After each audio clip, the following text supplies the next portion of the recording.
Gary, thanks for being so patient. That's no problem, sort of. From Enjoy being at the the LA end here. County Department of Public Works. Yeah, thanks, Senator. I'm Gary Hildebrand with the LA County Department of Public Works, and I'm our Deputy Director over our water resources. And one of the areas that we manage is the Los Angeles County Flood Control District. And you heard a lot today about some of the financing difficulties and issues. You heard a lot about studies underway to better quantify the needs for stormwater capture. Also, pilot studies have been done. What I want to focus on today is talk about in the LA region the successes that have already occurred in regional stormwater management and stormwater capture for water supply.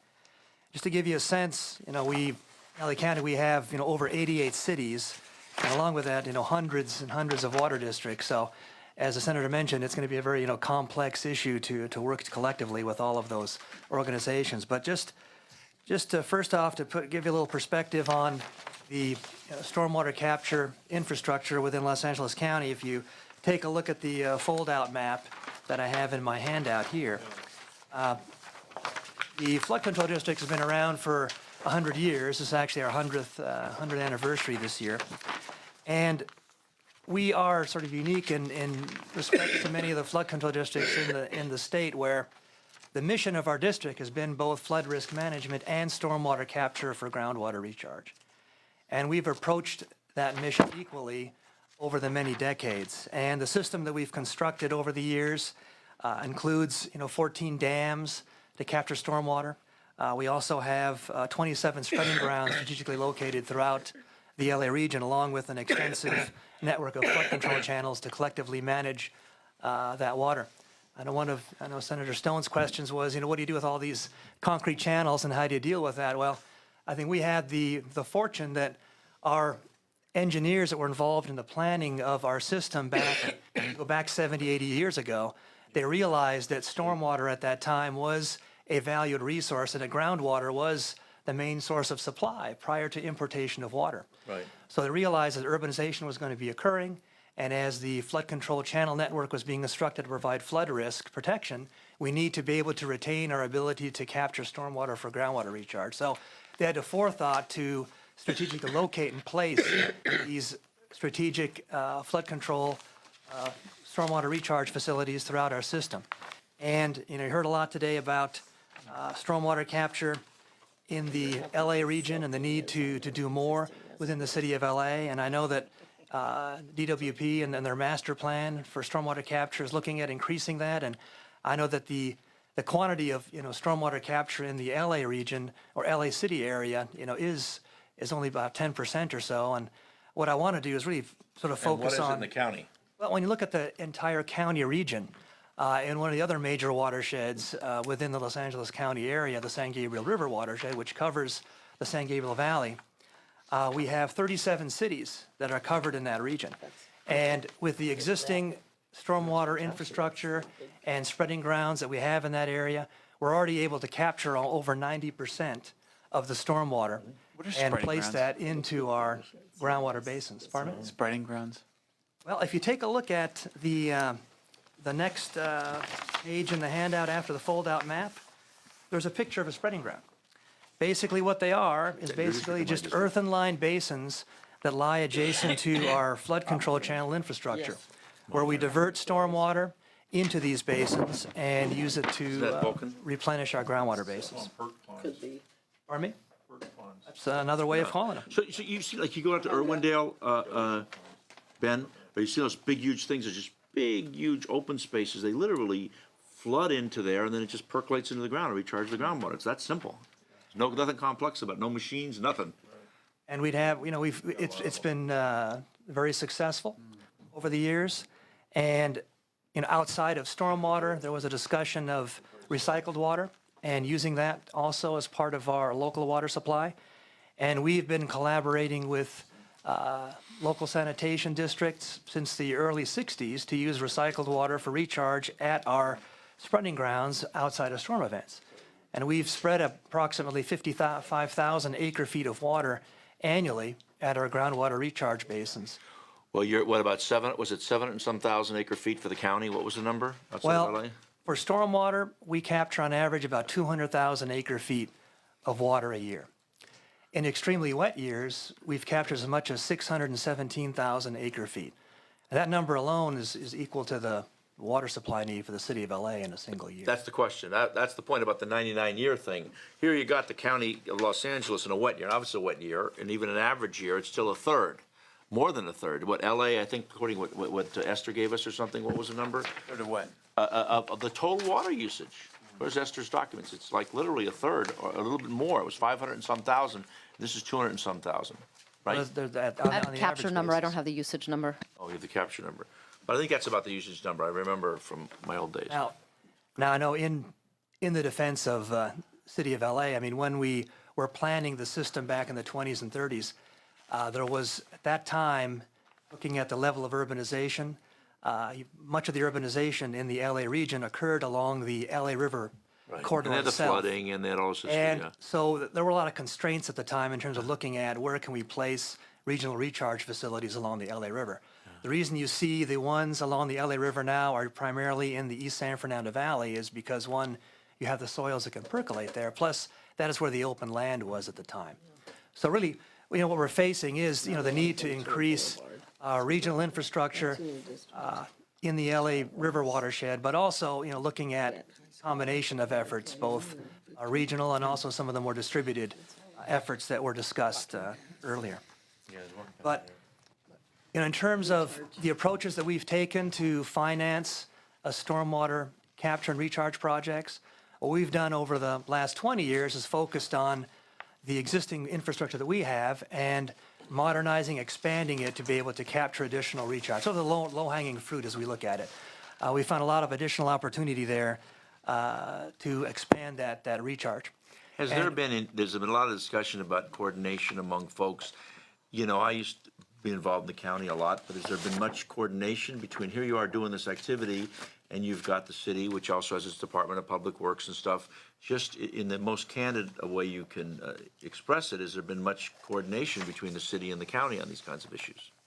In your history? I'm not asking for an opinion, I'm asking for your observation. In our history, yes. We work very closely with the LA Department of Water and Power, the LA Bureau of Sanitation, the spreading grounds that we have within the LA River watershed, which basically recharge the LA. groundwater basin in the San Fernando Valley. Aren't these spreading grounds Los Angeles? Those are actually our spreading grounds in the East San Fernando Valley, the Hanson Spreading Grounds. Right, yeah. I talked about the fact that the groundwater basins are adjudicated, and that actually helps us when it comes to identifying parties that can participate with us in financing stormwater capture projects. And this is what we've done successfully with the City of LA Water and Power on many projects on our facilities within the city. Basically, we'll look at expanding, modernizing one of our spreading grounds, and if we are going to go ahead and increase the capacity, say by 1,000 acre feet per year, well, that's directly going into the groundwater basin that the City of LA has their groundwater rights to. So there's a value to them to see that happen. We're increasing the local sustainability of the supply. It's also a less costly means of water that's available versus importing water. So we partnered for a with. second. What is that delta between imported water and your costs associated with capturing this water? What's the difference in price?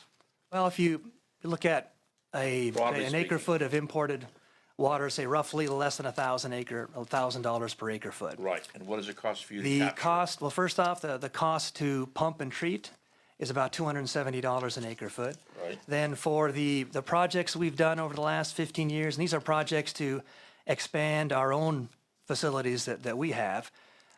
When you look at the cost per acre foot of water on there, it's roughly around $200 an acre foot, say over a 25-year period to increase the capacity of our facility. So now, again, that's, as I mentioned, the low-hanging fruit, and we have some opportunities there. But when you move on to looking at having to build new facilities, obviously the costs there are going to be greater.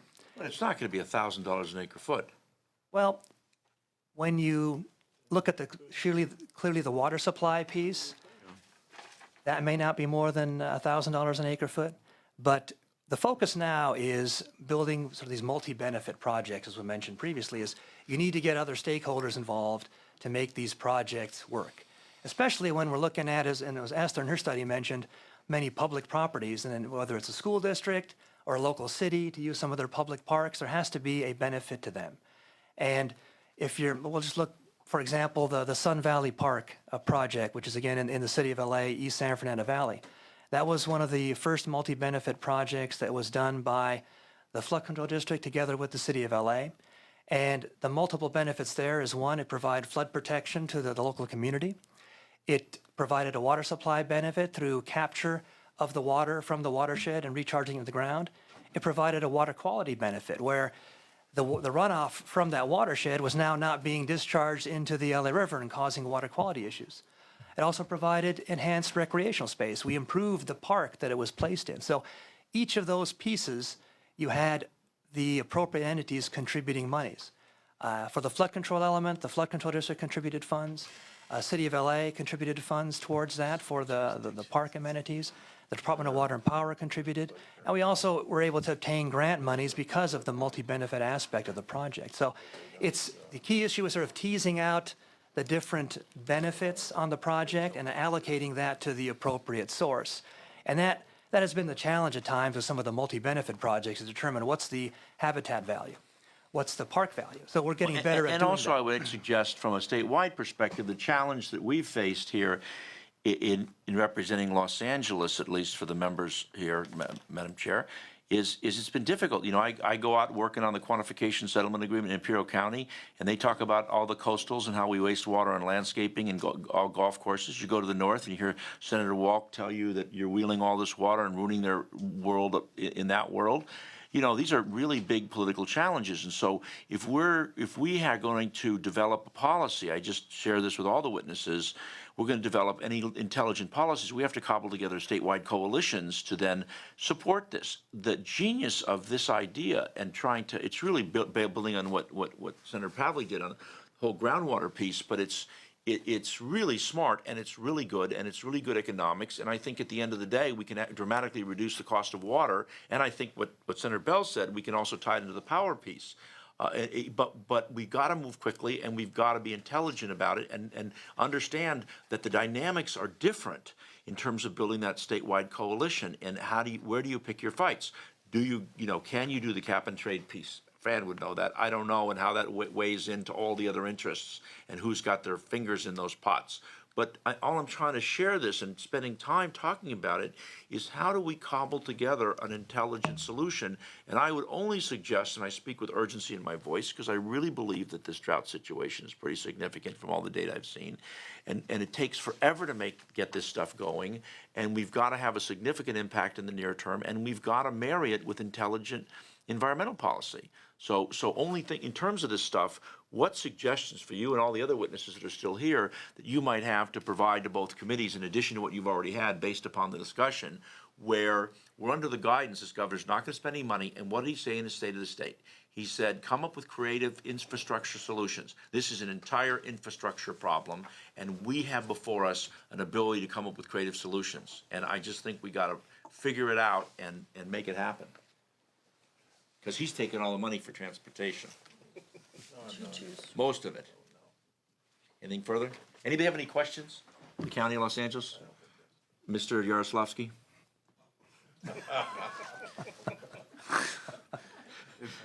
It's too much of a LA insider event. Can't put all Come on! in That's the who he same is. room Have you together. ever seen Zeb work so hard for any candidate in his life? No. I think there's something good. Barbara was in the back of the room. She was here checking you out. I just want you to know. She's still Was there. she really? Yeah. All right. Yeah. I know she's here today. I really want to. I want to sit down and have a meeting with several of you actually, just so I can get my head around these complex issues. I mean, one of them is just this one water concept and the number of jurisdictions that you have at play here. I mean, you've got flood control, you've got public works, you've got MWD, DWP, public works, West Basin, water reclamation, South Coast. I'm just having trouble understanding the logic behind the creation of all these different agencies, and would love just a little historical perspective on it, and get a better understanding from your perspective how this multi-jurisdictional landscape complicates or enhances your work. I'm more than willing to sit down with you, Senator, and give you the water supply 101 for LA County. Okay, but could you just kind of do you have a sense of the historical logic or lack thereof as to this extraordinarily complex multi-jurisdictional scheme we've created? Executive director of the commission, right? Water Resources Board. Well, I think it is sort of the root of it is back to looking at water as individual pieces. You've got the water supply portion, and it was, the agencies were set up specifically to serve supply to residents. Then you had the flood control element where there was concern about we need to protect people from flooding, and you had separate agencies were set up uniquely to deal with that. Then you had the wastewater. Well, we got to deal with it once it gets, the public is done with it, and now it becomes waste. We have to treat it and deal with it. See, it was the siloed look at water over the many decades that resulted in all these different specialized districts and agencies coming to fruition. We all realize now that we have to work together to look at it more holistically. And I think from what you hear from many of us today, we're headed that direction. There's a lot of success, but there still is, I think, some legal and institutional barriers that could be changed to help make it work more effectively. I think the integrated regional water management program that began in the early 2000s that was pursued by the state, I think has actually helped tremendously. It's helped tremendously. It's brought all of those different water issues to the table. We've talking with each other. I remember it. I know. It's allowed us to have that conversation, come to that realization, and also do collaborative planning. I mean, it's a first step, and having monies in the water bond to continue to encourage that is, I think, very beneficial because it does push the collaboration, and by having that financial draw there, it brings entities to the table that wouldn't necessarily be able to participate. Call it incentive, Incentive. Esther. leveraging. To add on that, we all know that incentives really do work, and the state is sitting on $200 million in Prop 1 for stormwater funding. Those Thank you, Fran Pavley. Thank you, Senator Pavley. And those policies for implementing that expenditure of those funds have yet to be set. They will be set. And by embedding in those policies some of the incentives that Celeste has spoken about and others, you can make some of these changes happen, or at least incentivize these changes to happen. You get more sparkle points. I'll take Martha Davis's sparkle points and put them on steroids. More sparkle points if you've created JPA. More sparkle points if your JPA has multiple partners and certain goals. More sparkle points For multiple benefits, yes. Exactly. More sparkle points if you're put a local stormwater funding in place, whatever the tool may be. Reducing GHGs could be extra Absolutely. Us for sparkle big points. sparkles, yeah. Absolutely. Fourth of And July. more sparkle points if you address the entire hydrology of a watershed. So you're dealing with a holistic situation. Sorry. The two programs that were used in terms of financing that I was involved in was the Infrastructure Financing District. What kind of things can we add to the Infrastructure Financing District, or changes we can make to that legislation that we did last year that might enhance our ability to achieve some of the stormwater goals that we have? And then the second one is the, Assemblymember Levine and I did the AB 111, it's the PACE program. It's had some problems, but now it's, I think, moving along quite well in terms of energy conservation in a lot of communities. I'd like to know what kinds of enhancements can we make to those concepts in terms of financing some of these water issues, conservation issues. to We are achieve some- very enthusiastic about using it, and we've started those conversations. We don't have any recommendations of what you could do yet because we haven't gone through the process yet. In Yeah. fact, I don't know if anybody has. The one thing that has occurred to us is if we had the flexibility of the JPA being defined by the total amount of powers within our group, then only the common powers would make it much easier for us. Okay, all right. Who's going to oppose that? There will be somebody. Sure. I would Well, the imagine there people that could opposed the be. legislation originally will Probably People who didn't want Howard to, towers, for us to Howard use towers. that instrument, but probably people who have silos to protect, who don't want change. Yeah, that's true, yeah. Howard Jarvis bought us. Interesting. Yeah, but I think those kinds of ideas I'd be interested in. You know, we've been talking about Los Angeles. There's a lot of other applications, like, for example, agricultural water Big deal. is of course a big percentage of our water, and we want to figure out how that can be harnessed in some way. What large water users do we have in the public sector? Universities, I mentioned prisons that have, they use water. They provide heat, they can, is there a way we can, use our, save money to the taxpayer in some of those facilities by helping them have a source of water for their cogeneration plants? And I think, I know that a lot of the universities have cogeneration plants, for example. So those are ideas I have, and I think they use a lot of water. Power plants use steam power. We're going to, we want to get away from, Once through cooler. we want to go to the 50-50-50, that's our goal. So how does this apply to that? How does this apply to that kind of aspect in terms of power? So I think those are some of the questions I have. Thank you, Mr. Chairman. Thank you. Thank you, Madam Chair. Thank you. Thank you very much. All the witnesses, thank you, thank you, thank you. Any public comments? Anybody have any public comments? Okay, your public comments? Yes, sir. Thanks, everyone. And for a follow-up for all this stuff, if you have any other thoughts or things you want to share in writing to both committees, that would be great. Because all of our staff likes to work 24 hours a day.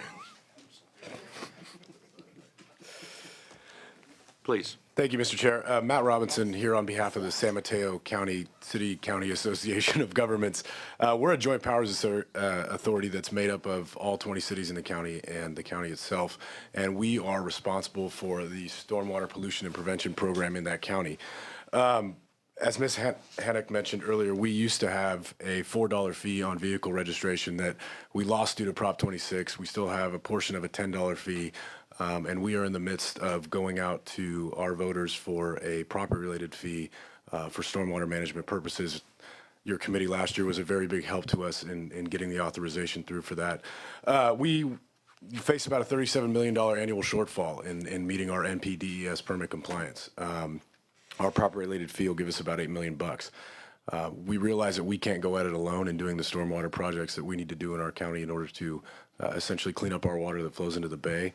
And so one thing I think we're looking to ask of this body is that as we move forward in our stormwater mitigation projects, that we really look to ways to leverage other investments in transportation. As active transportation and complete streets become more, a larger part of redesign of urban landscapes, that we are really thinking of how do we make sure that there are capture facilities built into those as we redesign streets. And so I think, our ask of this body is that you help us get the folks together to kind of begin a more detailed coordination of those investments so that we are, when we're doing transportation, we're thinking about stormwater and vice versa. And we think that Cap and Trade and the Affordable Housing and Sustainable Communities program has kind of set the stage for a little bit of that. And so there's some room there for green infrastructure investments. But we are looking to expand on that in San Mateo, and I know that's true throughout the state. So thank you very much, and happy to answer your question. Any questions from the members? Couldn't you just incorporate in the transit-oriented development water conservation, energy efficiency measures on the natural? That's what we're doing. It is an element to our planning. What we're Is it a we're cost trying to get factor in this- keeping housing affordable that are preventing people from moving in that direction? I mean, it's a really a cost-effective investment, and you reduce the utility and water bills for the future people that Yes. live in those units. Would, yes. What is the challenge and why people aren't doing that? Well, I think it's something that we're doing in our county in terms of, I think what we're talking about the funding is when people talk about getting funding out the door for, say, complete streets at the state level, or the ATP program, for Or example. transit-oriented 375 funding, you could use Yes, some you of could. it for that. Right, You and that's could. what we just need to make sure, we need help from you when people are in these discussions that we're saying, okay, that's great, I get it, you're adding bike and ped, you're putting in new development, but also think about the green But if you're infrastructure that goes adding along with that, that. are you making the affordable units more expensive? I would think that you might make them cheaper, is And what you're money, saying. but I meant from the developer perspective, not the future tenant. Well, I think it depends on, I think there's a mix of it, yeah, where you would, but you'd also have some of the public investment there as That's what you would be needs to be done. doing it together, so. yeah. So, Chairs, members Jason Ryan, League California Cities. I'm going to be very brief since we are so late in the day. I think, what we've heard today, and again, I thank you very much for having this. This has been very informative. It's a big deal, and I'm glad there's, such a spotlight on this issue. I mean, there isn't a silver bullet here, and we have to be, innovative, and we have to push the envelope. But I think the one thing that has been, mentioned repeatedly, really is, Prop 218 and the environmental benefits and how we're held to that 2/3 vote. And that's the one thing that minor tweaks there could go a very long way to assisting us at the local level. We're looking for a variety of funding, but I don't think we're necessarily asking the state for money right now. It's, help us help ourselves. And a step in that direction is, treating stormwater like all of the other utilities. I mean, it really is an orphaned utility. And that's something I think we're going to be, seeking as the year goes on, and we have been for many years. But we're excited to have you guys highlight this issue, and we look forward to working with you however we can. That's great. Can I just, one thing, I just think that we gotta think about any person who lives in California is the consumer. And we think about our own little silo, and so we fix the 218s, okay? Yeah. We fix the 218s, and then it just means that everybody's gonna get killed to death with a little fee here and fee there, right? And they then hate government because everybody's killing them. Everybody's got a good reason why you gotta do it. And the notion is, kind of a broader sense, this whole stormwater issues cause us to think one water more holistically. But I would argue that in terms of the customer experience, the consumer, why they're frustrated with government, why they have this stuff. We say, okay, we got a little piece of the rock, we got our piece. And ever since Prop 13 passed in 1978, our entire government has been about figuring out how we can slice that thinner and thinner and thinner. And we've got ourselves in such a deep hole with so many problems. And I'm concerned about this, that if your solution is Prop 218, so that we can come up with a creative way to get around it on interpretation and blah, blah, blah, and there's a court case, that might be great to last 2 weeks. But after that, we got to think bigger and longer term. And I'm just concerned about these problem solvings to understand that we've got 1,000 other issues that we have to solve, and we have to integrate them into a way where we get a really, California's resurgence. And it just concerns me. I'm not suggesting no, but I think you just have to be sensitive to the larger issue, everybody, on these kinds of approaches. That's why I like to bury it in the financing where it gets into the rate. You sign a contract with Met or with some other water provider, their costs are higher, and the ultimate cost of the water is less than what you're paying today. It makes perfect sense, and it doesn't make people feel bad about their government. That's what worries me, because they get those tax bills and there's a billion little things on it. Everybody says, well, you're nickel and diming me to death, even though they're all legitimate. And that's how he feels. Thank you. Yeah, I mean, we would agree with you. And I don't think we're trying to get around anything. And I think by treating it as a utility, then we're not trying to schnooker anybody and, use a court case to our benefit. It's being upfront and transparent with the That's how public. it feels. Okay, Madam Chair, gavel it Yes, down. the last Anything further? word. No. Anything further? Anybody else? Thank you very much. Stand adjourned. Joint committee. Your committee wants.